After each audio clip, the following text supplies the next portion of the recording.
This episode of the All About Nothing podcast is sponsored by listeners like you and Big Media LLC, encouraging you to check your voter registration. In a world where every voice counts, ensuring your registration is accurate and up to date is the simplest, most effective way to guarantee your vote is heard. Don't leave your participation to chance. Take a moment today and verify your status and stay ready for the next election by visiting theallaboutnothing.com/voter. Hey, it's Zach from What the Pod Was That and the All About Nothing podcast. And America's birthday is coming up faster than we can track. Celebrate Independence Day in style with ZJZ Designs' latest t-shirt collection on TeePublic. Introducing 3 brand new 4th of July heart designs that perfectly capture the spirit of America. These shirts feature vibrant, patriotic colors and unique heart-shaped designs that stand out at any celebration. Whether you're heading to a fireworks show, a barbecue, or just enjoying the summer sun, our 4th of July heart collection has something for everyone. Show off your love for the red, white, and blue with ZJZ Design. Visit ZJZ Design's TeePublic shop today and get ready to shine this Independence Day. Links in the show notes or visit ZJZDesigns.com and check out all the great designs. New designs come up often. ZJZDesigns.com. Welcome, everyone, to the All About Nothing podcast kind of daily show. I am Barrett Gruber, host of the All About Nothing podcast. You can find me across all of social media at Barrett Gruber. If you want to participate in the show, you can do that with us on YouTube, Twitch, or Facebook. You can find links at the top of our webpage, theallaboutnothing.com. Please follow and subscribe wherever you are hearing us. It is Wednesday. Well, the recording. I'm doing this live on a Wednesday. The episode releases, of course, on Thursday morning. If you are subscribed and listening to us on any one of the podcast versions, again, please consider supporting us by following, subscribing, whatever it takes to do that. I appreciate it. Gonna get started. Got a pretty packed show. Trump's Department of Justice just killed its own $1.8 billion slush fund, and not quietly. We'll get into that. Then we're going to talk about this war with Iran, the ceasefire that is really not a ceasefire, the peace talks that aren't really quite peace talks, and Israel doing Israel shit. It's things we expect them to do while we're all pretending we're surprised. And then at the end of the show, we're going to talk about a little case. I say a little case. It's actually a really big deal here in South Carolina that I think deserves full attention. 14-year-old boy, a not guilty verdict, and a prosecution that I believe failed him.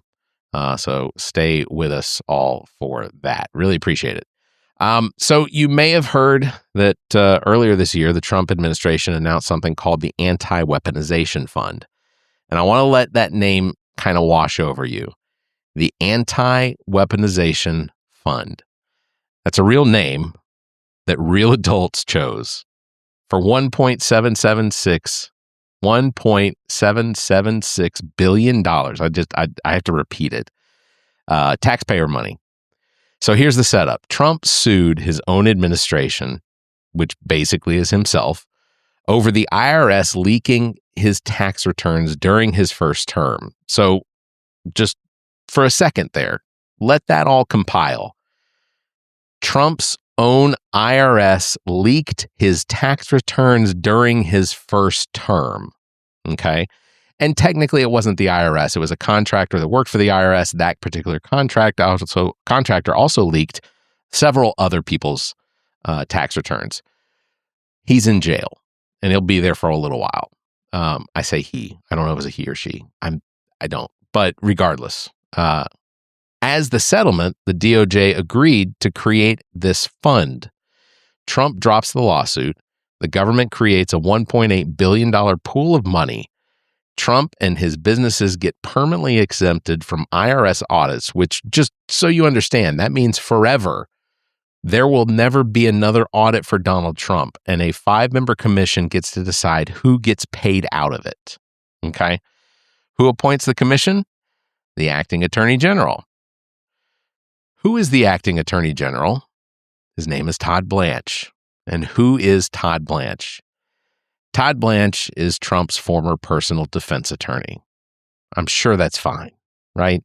No issues there. So now the fund was supposedly open to anyone who felt weaponized, targeted, or persecuted. Whether you were a Democrat, a Republican, an independent, anyone. It's very inclusive, very bipartisan slush fund. But critics, including some actual Republicans, pointed out that the first people in line for this money would likely be January 6th rioters who were already pardoned. So they would have been pardoned and then paid, which is a lot, even by recent standards. Federal judge in Virginia took one look at this and said, absolutely not. She temporarily blocked it. She blocked the whole thing temporarily. Then the administration said they would comply with the court order, technically complying, but they left the door open to reviving it later, which the administration, which is the administrative equivalent of saying, sure, we'll drop it, while keeping your fingers crossed behind your back. And then Tuesday, Acting Attorney General Blanche sits down in front of the House Appropriations Subcommittee and says, I'm quoting here, we're not moving forward with the fund, period. The $1.8 billion Anti Weaponization Fund is now dead. Now, Democrats, being Democrats, they immediately introduced the Drain the Slush Fund Act. Senator Slotkin, Schiff, and Kelly, great name. I think that should absolutely be like a lawyer's office. Slotkin, Schiff, and Kelly.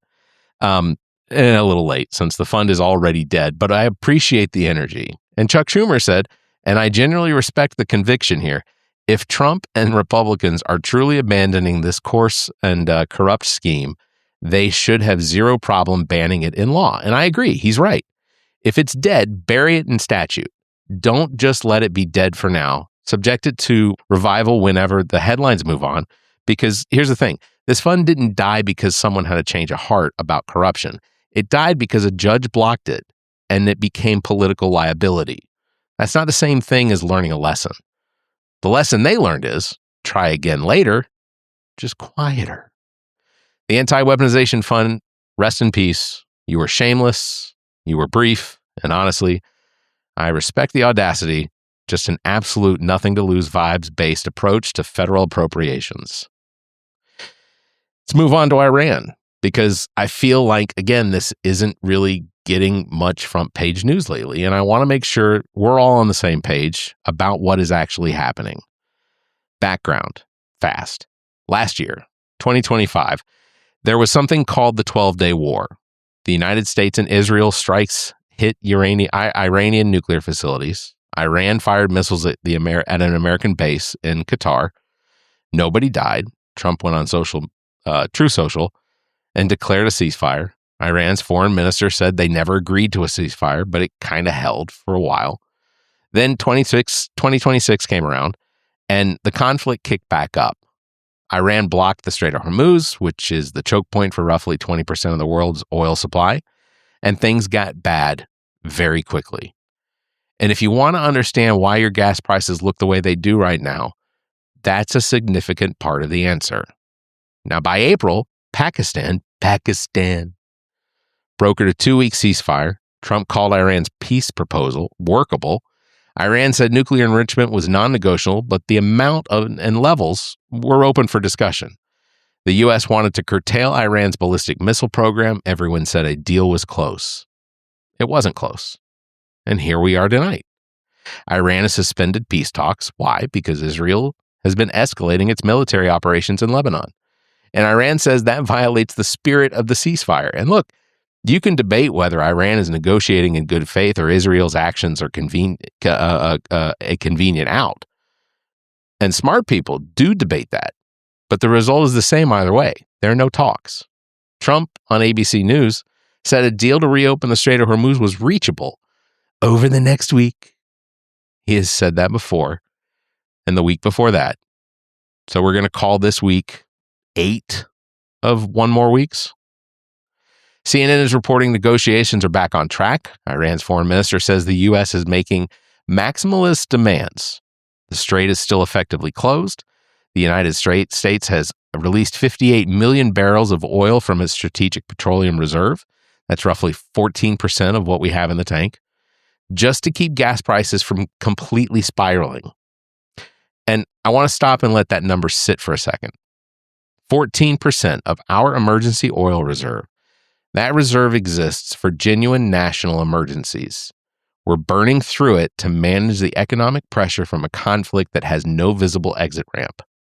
That should concern everyone regardless of where you stand politically, because the reserve is not unlimited. And then there's Israel. Trump reportedly got into a heated phone call with Benjamin Netanyahu, asking him to scale back operations in Lebanon. Netanyahu said Israel would keep striking Hezbollah, agreed to a ceasefire proposal, but Israel continues to strike. So again, Hezbollah has agreed to a ceasefire proposal, but Israel keeps striking them. So let me translate all of this into plain language. We are in a war with a ceasefire that gets violated on a regular basis, with peace talks that they keep almost happening and then not happening, with an ally that is actively making the peace talks harder and with whom the President of the United States is apparently now getting into arguments over the phone with. Oil prices under real strain because the world's most important shipping lane is in a war zone, and the administration saying a deal is 1 week away every single week. And I want to be honest for a second. There are real people paying real prices for this. At the pump, in the region, in the military. The Strategic Reserve is not a piggy bank. It's not a political tool for managing bad optics. It is there for when things truly go sideways. And right now we're spending it down managing a conflict that the people in charge keep telling us is almost over. A ceasefire that requires Israel's cooperation, and Israel just keeps escalating. It's not a ceasefire, it's a pause, and pauses end. And I'm not telling you that I have any of the answers. I'm not. I'm saying keep watching this. It's easy to stop paying attention to a war when it's not the headline every day. The news cycle moves on, but the war doesn't stop being a war just because we're tired of it. Anyway, Trump says it'll be done next week. Week 8 of next week. So, this episode's going to be a little shorter than normal. Normally we try and do about 30 minutes or so, but I have one thing that I do really want to discuss tonight. So before we go, we need to talk about the case right here in South Carolina. And this is a story that it's been sitting with me, and tonight we're going to give it some time that it deserves. So it involves a water bottle, a chase, and a verdict that really should be troubling all of us. A jury handed down a not guilty verdict in the murder of Rick Chow. He's a former gas station owner here in the Columbia, South Carolina area. The victim was Cyrus Carmack Belton. He is a 14-year-old kid, shot once in the back. I'm going to walk you through the facts. No opinions, but facts. So, the Richland County Sheriff's Office said flat out, "We have no evidence that he stole anything whatsoever. Surveillance footage shows that Cyrus at one point picked up 4 water bottles from a cooler and put them back. He put them back. He didn't steal a thing." Despite that, prosecutors said that Chow and his son Andy chased the teenager, and they chased him over 100 yards from the store, the length of a football field, past the point where any reasonable self-defense argument could hold up. You don't chase a fleeing person more than the length of a football field and then claim you were defending yourself. That argument collapses the moment the pursuit begins. The forensic pathologist who performed Cyrus's autopsy testified that the fatal bullet entered through the teenager's back, traveled through his body, and struck his heart. Consistent with someone leaning forward while running, shot in the back, again, running away. The defense said this was about a father protecting his son, that Cyrus had pointed a gun at Andy Chow. But the prosecutors fired back with something that I think is worth repeating. No one testified that happened that doesn't have the last name Chow. Multiple witnesses said they did not see anything in Carmack Belton's hands as he ran. A judge had already rejected Chow's stand your ground immunity claim before the trial, ruling that evidence didn't support a self-defense argument. A judge, before the jury ever sat down. That ruling didn't prevent the trial. It just meant the bar was set, and still not guilty. Now, I've seen a lot of people jump straight to calling this a racist Southern jury, and I understand the reaction. But let me tell you who was actually in that room. The 12-person jury included 3 black men, 2 black women, 3 white women, 2 white men, and 2 jurors of other backgrounds. They deliberated for nearly 8 hours, and by multiple accounts, they were devastated by the position they were in. Because the jury had only 2 options, guilty of murder or not guilty, no lesser charge. No manslaughter. The prosecution went all in on murder and took manslaughter completely off the table. So let that sink in. This was not a jury that decided Cyrus's life didn't matter. This may well have been a jury that was backed into a corner, because in South Carolina, to convict on murder, prosecutors had to prove malice, deliberate, intentional killing. The jury even sent the judge a question mid-deliberation asking him to clarify the legal definition of malice. They were wrestling with it. They were trying to find a path, and they couldn't get there unanimously on murder, and there was nowhere else they could go. When 12 people cannot unanimously agree that malice was proven beyond a reasonable doubt, and there is no middle option on the verdict form, the man who shot a 14-year-old in the back walks out of a courtroom free. Community members at protests outside of the gas station that very next day said it plainly. The prosecution failed us because they should have added on the lesser charge, and manslaughter should have been on the table. And I agree. And here is the broader concern I cannot let go of. The family's attorney, Todd Rutherford, a South Carolina state representative with nearly 30 years in law, said he had never seen a verdict quite like this. If manslaughter had been on the verdict form, this story might have ended differently. Not with justice complete. Nothing brings Cyrus back.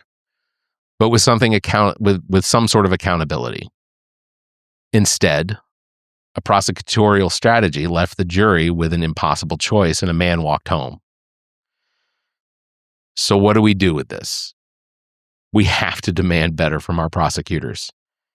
We demand that our legislators take a hard look at South Carolina's self-defense laws, which right now create situations where a person can chase a fleeing child over 100 yards and still make a viable self-defense claim in front of a jury.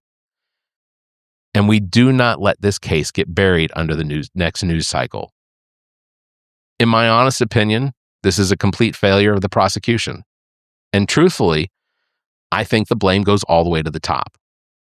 South Carolina's Attorney General Alan Wilson, a man whom, in my opinion, has shown time and time again that he is more interested in his own political future than in actual justice for people of the state. When a 14-year-old boy gets shot in the back over a bottle of water he didn't steal, and the prosecutor's office can't even put manslaughter on the verdict form, that is not bad luck. That is, in my opinion, a failure of leadership from the ground floor all the way to the top of the building in Columbia. And the people of South Carolina deserve better. Cyrus Carmack Belton deserved better. At 14 years old, this boy is dead. He didn't steal anything. He was chased over 100 yards and shot in the back while running away. And the man who pulled that trigger went home. Partly because that system was supposed to seek justice for Cyrus. Cyrus's justice didn't come. The jury was left with no room to find it. Cyrus Carmack Belton deserved better, and we should all say his name. So that is going to do it for tonight's episode. Really hope you all have a great weekend. Should be nice here in the Southeast. It's supposed to be a little cooler, which is lovely. So please, I hope that is good for all of you. Big thanks to everyone for watching. Thank you for listening. Don't forget, you can follow me at Barrett Gruber across all of social media. Thank you for liking and hitting that bell. And if you can, give us a 5-star review and leave a comment. Until next time, you all stay safe, be kind, and keep your hands to yourself. The preceding podcast is solely owned by the host or hosts and is distributed by Big Media, LLC. Copyright 2026. Well, you've made it to the end. You survived the rambling, the tangents, and whatever nonsense we just subjected your ears to. Congratulations. Now that your brain is sufficiently scrambled, how about doing something productive for democracy? Before you go off to forget everything you just heard, do yourself a favor and double check that your voter registration is actually legit at theallaboutnothing.com/voter. It's about the only way to make sure your vote counts, even if your taste in podcast is questionable.